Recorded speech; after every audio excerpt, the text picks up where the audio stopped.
Hey, this is the Baitmaster Fishing Podcast. I'm your host, Noah Boyd. In this podcast, we're going to be talking about all the aspects of fishing, everything from first bite to in the boat. Let's dive in.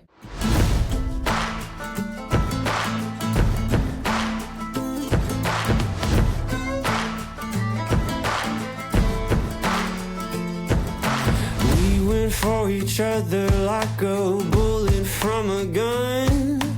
Faster than the sheriff's drawing, hotter than the sun. Didn't see it coming lately, I've been on the run. You know you've seen my face before, so let me tell you. What's up, everybody? Welcome back to the Baitmaster Fishing Podcast. I'm here with my guest, Ruston Geis. He's an intermediate fisher. He likes to fish on reservoirs, lakes, and just anywhere he can go fishing. If you watched the last episode, we talked about fishing boats, the best type of fishing boats. So go make sure to go check that out. And Rustin, you want to give a little introduction to yourself? Hello, I'm Rustin. I started fishing since I was 5, but I really got into it this past year. My favorite fish to catch are probably largemouth bass, and I fish with spinning rods and fly rods. So, yeah. Nice. So I know you said you like bass a lot, right? Yeah. So do you say would you say you fish for a lot for bass, or how does that work? I'd say I go for largemouth and trout, but I mainly here in Colorado, I go for bass. Yeah. And yeah, I haven't gone for trout here in Colorado yet. There's this place up in the mountains in Colorado. It's literally like a beginner's level fisher. So if you're ever in Colorado and you want to go fishing for trout, it's called Rainbow Roundup.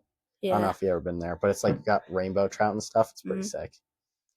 Yeah, bass fishing is pretty fun. So we go up to Canada every year, and sometimes I'll catch a bass, and that's probably one of the best fights we get. So where do you fish? So in the summer, I'll go up to my grandpa's house, and he has this pond, lake kind of, and we fish trout. And then I also go over by Chatfield and fish for largemouth bass. Oh yeah, so reservoirs and stuff. Yeah, just pretty much anywhere. So he has his own private lake and stuff. Yeah, he has a property in the mountains where he lives. Oh, that's sick. Does he have to feed the fish? Mm-hmm. Does he have a fish feeder? Yeah.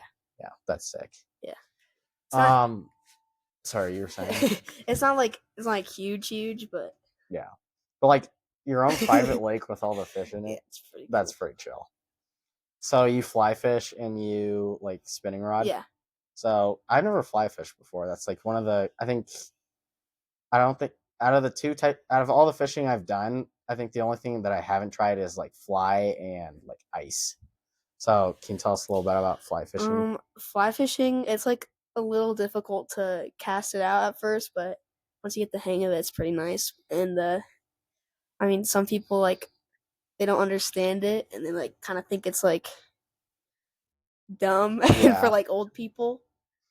I could I watched the show Yellowstone, and they have it.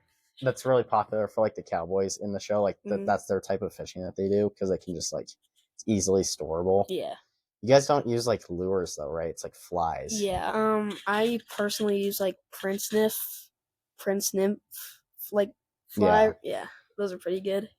Don't people tie their own flies, and that's something that's popular? Yeah, they have this I don't know. They just get a bunch of ribbons and threads and yeah, and they just I saw videos about it. It seems super hard. Yeah. I don't, as I said, I don't really fly fish, so it's kind of a new thing for me learning about. But your insight, tying, it seems like it'd be pretty hard. Yeah, I've never tried it, but it looks pretty hard too. Yeah. So spinning rod, I know we both do that. You spinning rod. Yeah. Yeah. I use it for, it's called jigging. Oh yeah. So if I want to catch walleye, I just we're on a boat in the middle of the lake, and you look for these little mounds, and the walleye like to lay on the mound. So we usually just tie on a little, it's a ball, and then it's got a hook on the bottom, and you put a worm on it. So that's what I use my spinner for. But Yeah. It's actually like pretty easy to use. Like you literally just open, it's called a bail. Yeah, For yep. people that don't know what a spinning rod is, it's called a bail. And it's basically, you just let it loose and it drops all the way down to the water. And if you're jigging, you want to like lift it up just a tiny bit so that the fish can like get the worm or see the worm, and then they'll eat it. So Yeah. second question I had was like, do you remember what made you get into fishing, or like, do you remember your first trip that you did, or a memorable trip? I don't remember my first trip, but what made me get into fishing is probably just my dad's side of the family, because Yeah, they're really outdoorsy and they fish a lot. So yeah. I remember this one trip we took. Like fishing is definitely on my dad's side of the family too, because I think my first fishing trip was down in Florida, I want to say, and then so we started fishing out in the like inlets, so like not deep sea, but like in the bay area / like outside the bay, and so usually you catch like not as big a fish, but it's like they fight really good still. Yeah. So definitely understand where like the dad side comes from. Like I love to fish with my dad. Yeah. Yeah. I don't know. It's just like chill. Yeah. There's just something about it. And like, so like my grandpa also, he comes with us. So it's usually me, my dad, and my grandpa when we go fishing. And one year, I think it was 2 years ago, we caught a trophy fish. It was a Goliath. It was like 600 pounds. Yeah. Insane. Nice. But anyway, another question I have is like, so do you have any gear that you recommend? Like not just like rods and reels, but like, do you have any, like, for example, this is when I'm down in Florida, I take this jacket because it's like really light and it's like waterproof. Mm-hmm. So do you have any like gear that you like or would share? I don't know. I mean, like maybe some tweezers or something to like, it's like throat, like hook in the throat and just help it. They have some of those. Yeah. Like it's a little like, it's almost like a syringe, and you just like there's a little hook inside like a tube, and you like push it out, and you grab the hook with it, and then it like once you let go, it like comes back, so it grabs onto the hook, and you just like definitely recommend that if you're getting gear, because it's like sometimes it's really hard to get out, especially with like the hook to get out, especially if you have like fish with teeth. Yeah, or like really small fish. So there's this thing called a pike. So when we go up to Canada, pike's really hard. Like they're really hard fighters, and they like sometimes there's top water, which you couldn't really use the hook for that, but they're like the lure sits on the top of the water, and they'll just like come snap it up, and then it's the coolest thing I've ever seen, because like I have a frog, and so it'll just sit, and I'll like reel, and it comes back from the water, and the pike just comes flying out of the water, and oh my gosh. Definitely get cool lures though. Like if you're like like jigging, it's not really like cool because it's just like a hook. But like if you're looking for bass and stuff like that, some bass lures are pretty chill. Yeah, like I forgot what it's called, but just like a lot of fish. Like I can't remember the name. Do you have any? Do you know what a rattle trap is? It's like it's a lure, and it's got like two hooks, and then it's a fish, and it's got all the shaky stuff it's like, in it. Like like the. So I'd say that's like my favorite lure, if I'm being honest, because like it's so loud and it pisses the fish off so much. It's hilarious, and then they'll just like bass especially, they hate it. So, do you have any tips? Like when it comes to tips, do you have any tips for beginner fishers, like some of our viewers who are just starting out? Probably just like find what you like, and just like what fish you like, what lures you like, where you want to go fishing. Like testing it all, just testing it out and seeing. Because that's what makes fishing enjoyable, is like when you actually like it. Yeah. So, and then I definitely agree on like the testing it out, because like some people like different type of fishing. Like for example, you like fly fishing. I like deep sea and like lake fishing, which they're very different. So it's Yes. kind of like you gotta test and see what you want to do.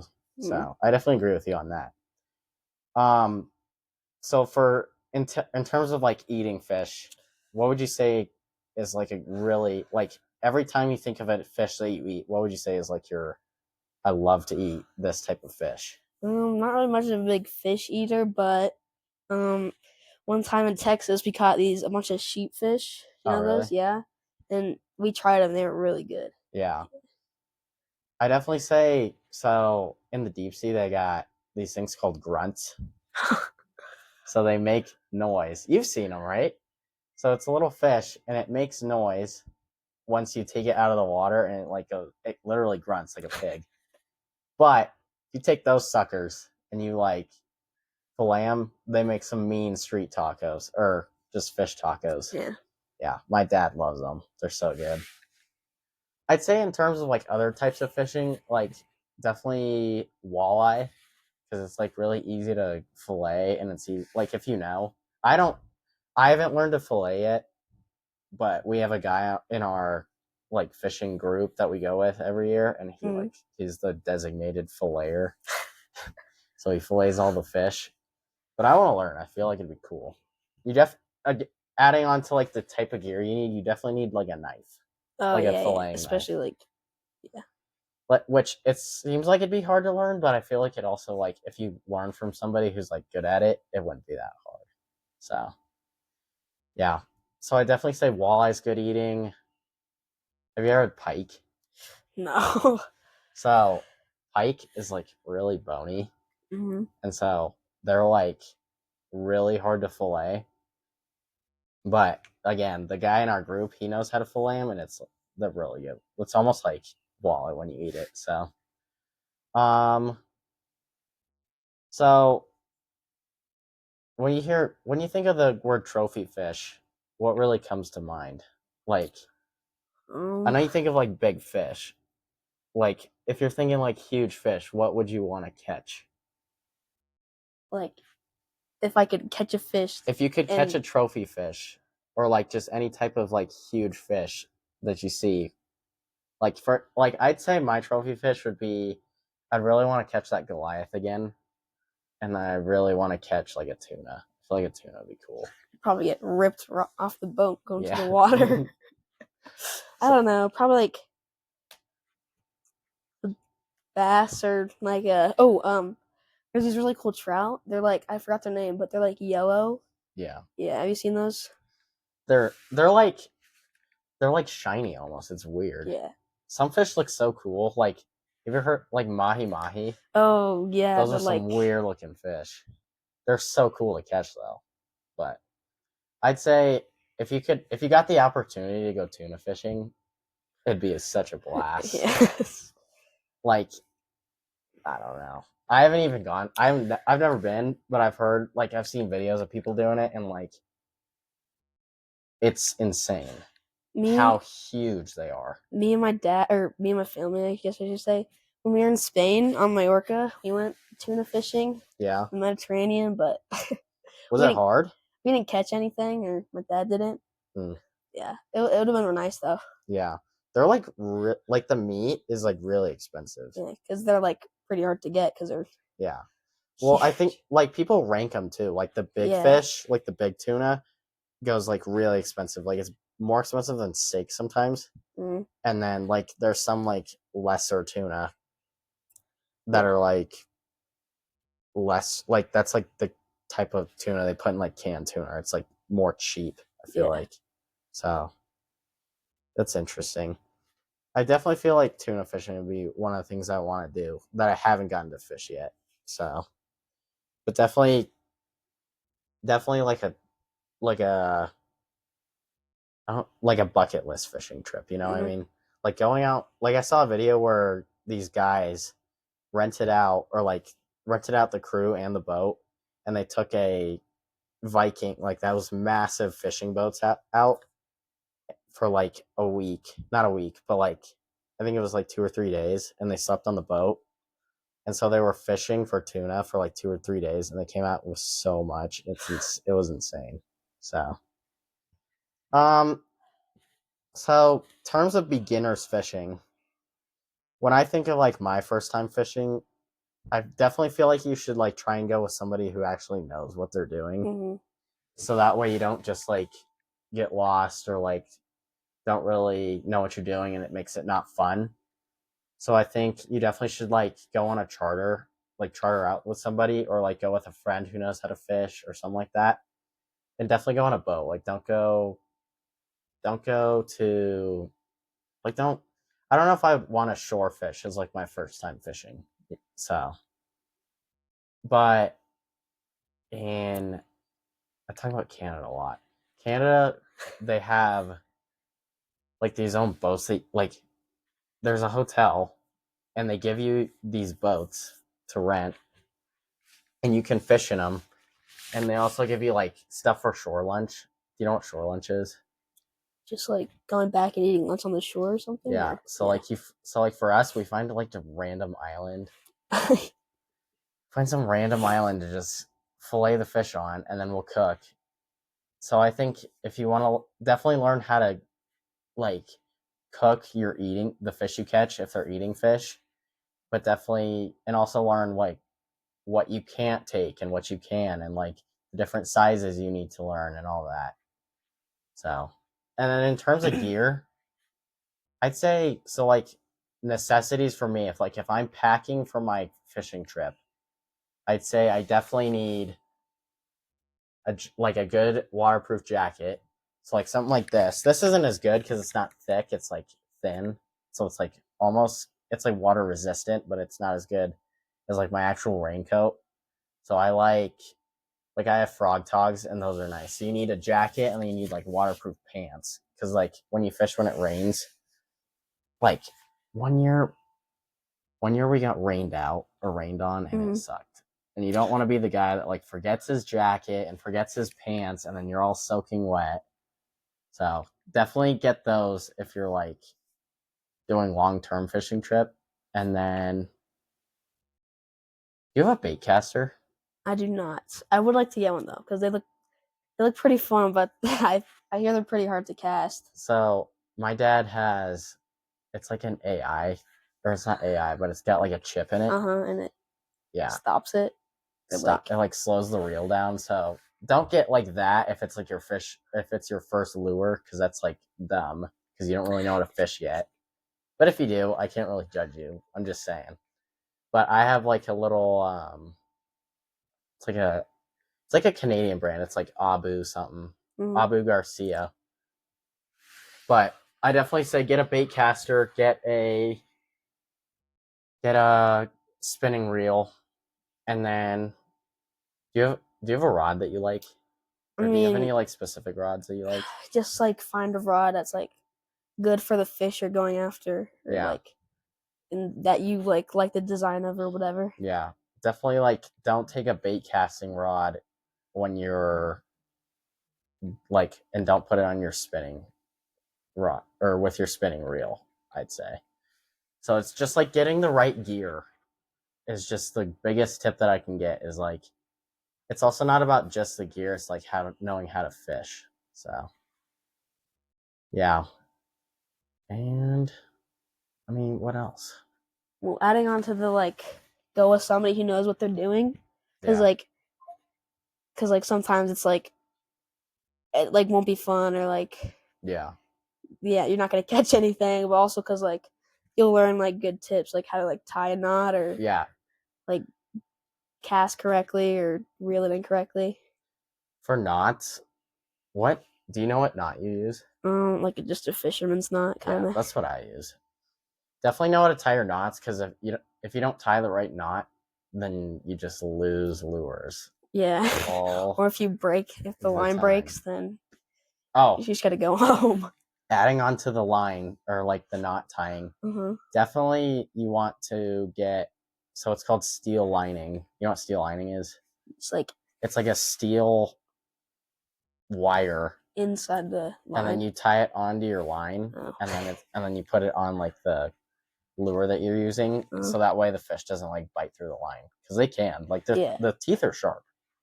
So it's definitely like get the good lures, get what you like, test what you like, see what's good for you, and yeah, that's the biggest advice I have is just test what you want, like what he Yeah. was saying, and then also just like go with somebody who knows what they're doing.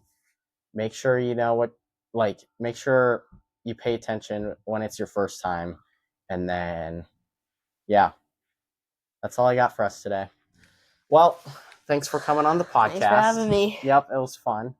Guys, make sure to like and subscribe on the YouTube channel. Make sure to follow on your favorite streaming platform. Until then, go cast your line and go fishing.